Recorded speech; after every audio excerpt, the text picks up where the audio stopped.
не схочеться падлюка, ні їсти, ні молодиці. Разом ми сила, за нами перемога.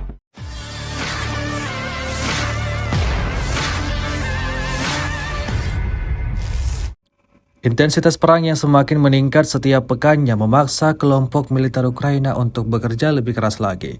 Hantaman serangan yang tanpa henti dilayangkan Rusia merupakan ancaman besar bagi Ukraina yang kini minim peralatan dan anggota militer.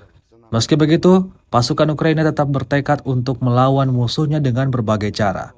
Baru-baru ini beredar sebuah rekaman di media sosial Telegram pada Rabu 15 Mei 2024. Dalam video tersebut, memperlihatkan wujud dari granat yang digunakan Angkatan Bersenjata Ukraina.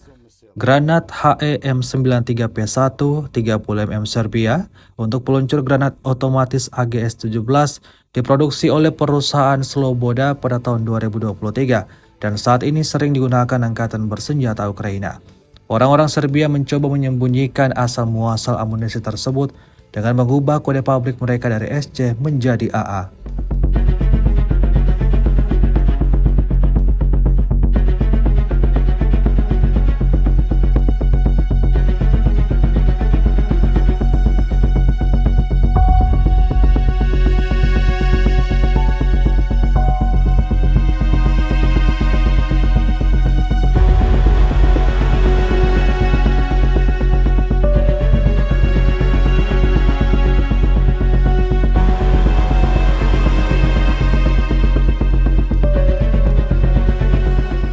Download Tribun X sekarang, menghadirkan lokal menjadi Indonesia.